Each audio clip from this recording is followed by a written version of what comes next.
and beloved pro wrestler is knowing when to call it a day.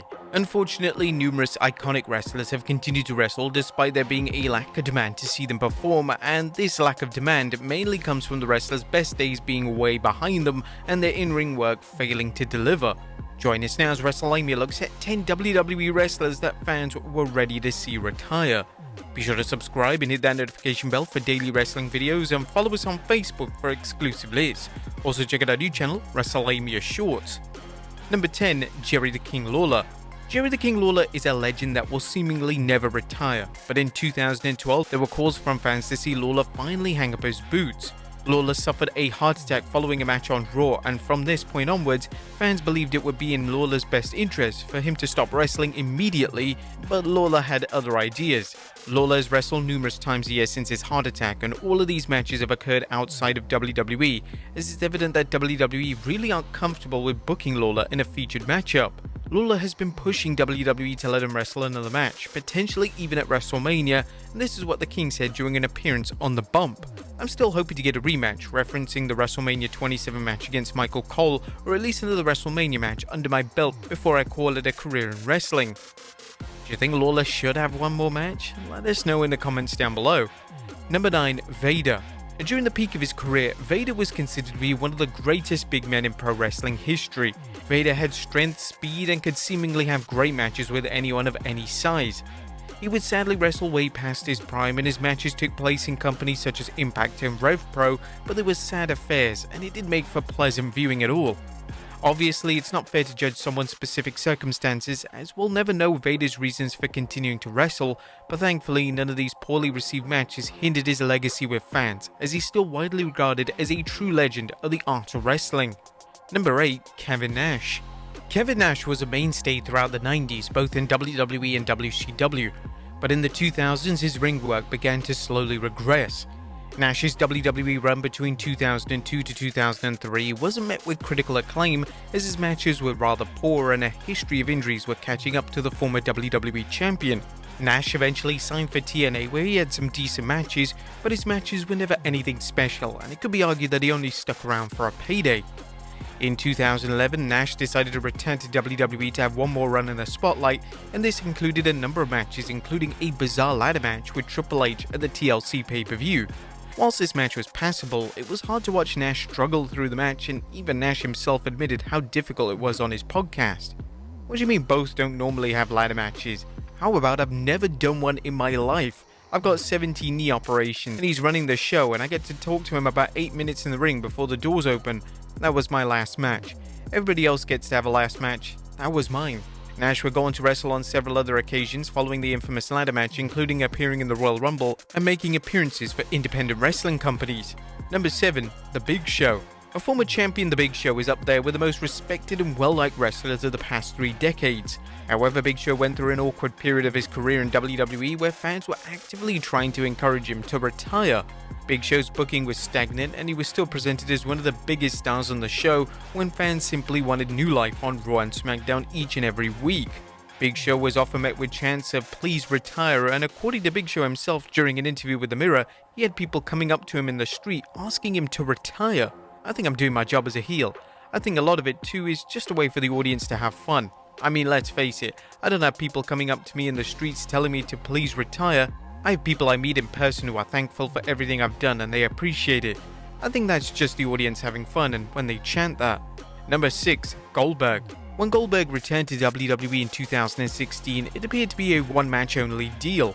Goldberg returned to defeat Brock Lesnar at Survivor Series, and it was a fun showcase of everything Goldberg was about, but there was virtually zero demand to see Goldberg wrestle again. Goldberg kept returning for more and more matches, and these included multiple world title wins, defeating stars such as Kevin Owens and Bray Wyatt in the process, and this simply isn't what fans wanted. Goldberg quickly became resented by the fan base, as his matches were abysmal and almost ended in disaster. If Goldberg sailed off into the sunset in 2016, he would have had his legacy and reputation intact, but his decision to wrestle time and time again without question hindered his legacy. Number 5. Kane. Kane managed to remain relevant in numerous eras of WWE programming. However, as Kane got into the latter stages of his career, the demand to see Kane in top programs on WWE TV began to dwindle. During Kane's run as Corporate Kane, there was an evident lack of enthusiasm from fans towards him, as Kane's matches were lackluster at best and Kane's character was so far removed from what made him popular during the Attitude Era.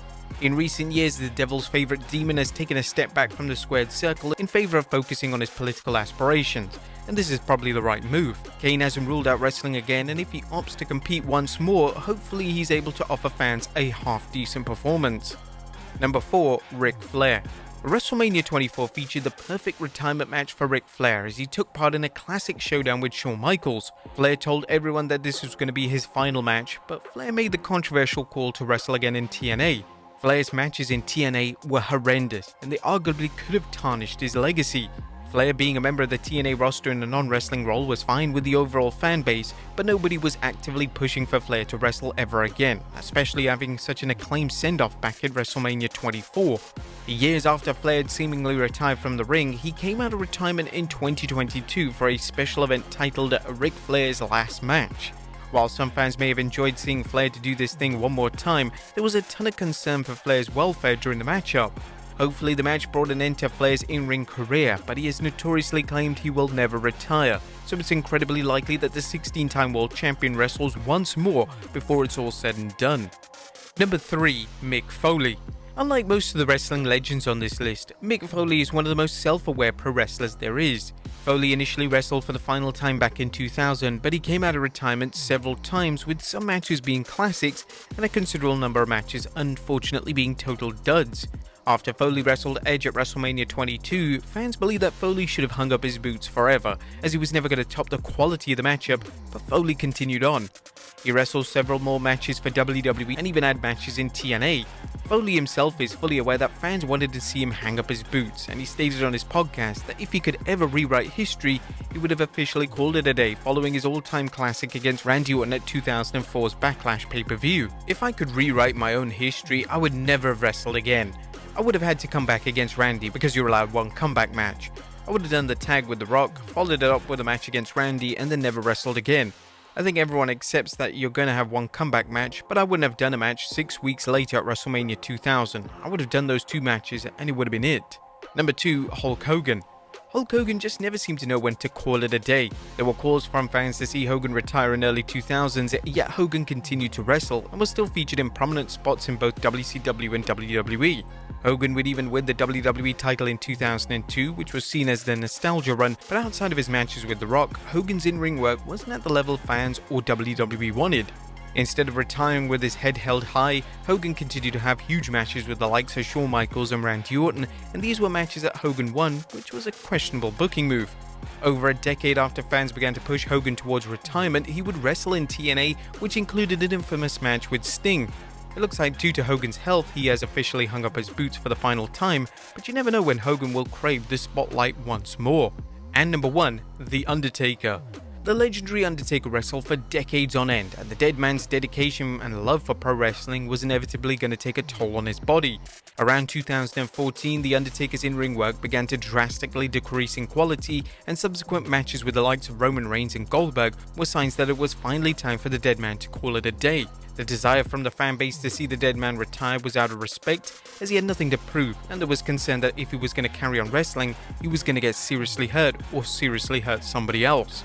Thankfully, in 2020, the conscience of WWE decided he was finally ready to wrap a bow around a phenomenal career. Taker would wrestle AJ Styles at WrestleMania 36 in a cinematic match that could have been delivered any better, and a Hall of Fame induction would follow, which would allow fans to say goodbye to one of the most celebrated wrestlers of all